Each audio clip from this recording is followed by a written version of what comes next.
making the invisible visible, black women 365 days of the year. Each day will spotlight a remarkable woman whose story has shaped black, British or global diasporic history. Women whose achievements are too often overlooked. Through these daily short films, we create a living, breathing archive of leadership, creativity, resistance and legacy. So I'm Yinka Esi Graves, and I like to almost think that my name in many ways speaks a lot to who I am, because I definitely feel I'm the daughter of my parents.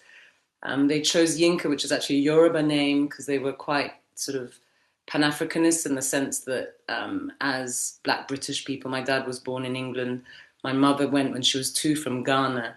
I think they really, they met actually in a kind of Black liberation movement, and they felt it was important we had African names. My mother's Ghanaian, and so I have Esi, which is the fancy name, my day name, and then Graves, which is my mother's family name, which is obviously a British name, which kind of speaks to the kind of the colonial reality that I think has masked the space that I definitely think within, and I think has a lot to do with how we were brought up in really understanding our existence as Black people in Europe as such.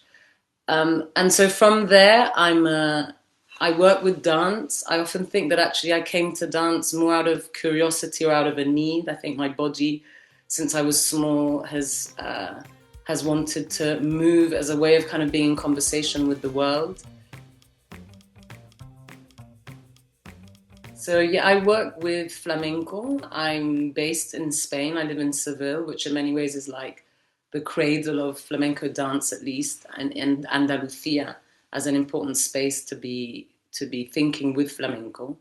But at the same time, I, for the past, I'd say 6-7 years, have kind of really lent into this question of the Black presence in flamenco, which is totally invisibilized. And so I think my work has really been almost about kind of looking for the things that aren't obvious within that form, but that somehow my body was always kind of responding to. So I travel a lot.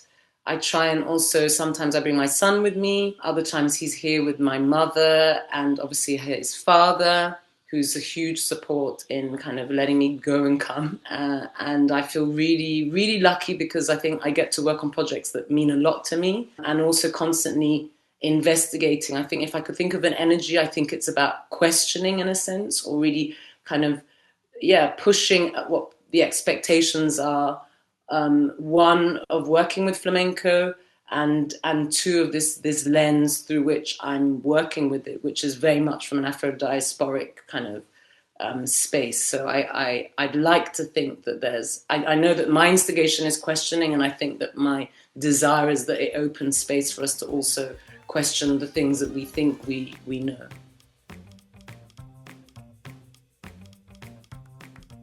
La Lupi is a really important dancer for me. She's the first person who made me want to come down to the south of Spain, because I was living in Madrid, and coming to the south is really important in that this is the space where, the crossing of different cultures, and so particularly the African descendant presence was most felt. And so I would have to say, though, that maybe taking part in Gurumbe, Canciones de tu Memoria Negra, which is the film that highlights this. It's made by Miguel Ángel Rosales, who is my husband, and was not at the time, but I remember I had just moved to Seville and I was invited to dance on this shoot that was happening. And I really think that moment was like a pivotal moment for me. And so that gave me a space in which to tread a path that, to be honest, has not really been tread in terms of having a Black flamenco dancer who is visible to a certain extent. Thank goodness that is changing, which is amazing. There's so many more of us now, and that really is exciting. But when I say so many, like, 6 as opposed to 1, like, still nobody. But there are so many. I continue to feel that I'm just grateful for all of the experiences I have, all of the collaborations I've had, because I think you're constantly learning from the people you're working with.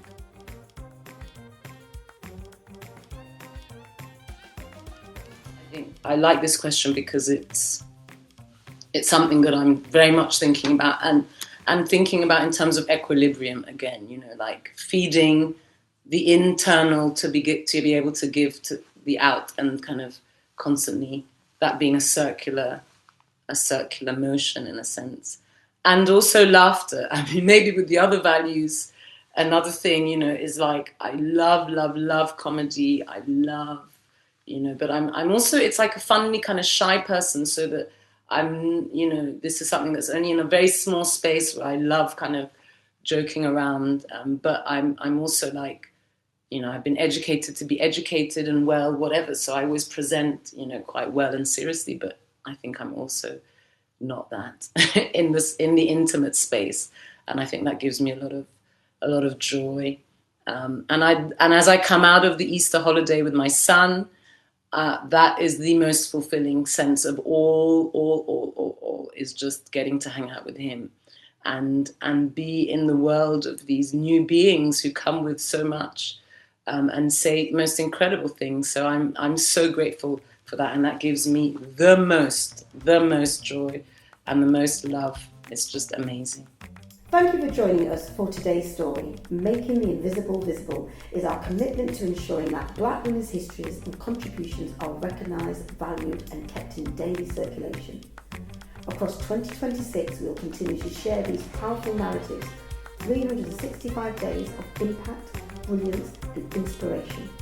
Stay connected, join the conversation and help us champion the women whose journeys continue to shape our world. I'm Paulette Brooks, and I'm looking forward to seeing you tomorrow for the next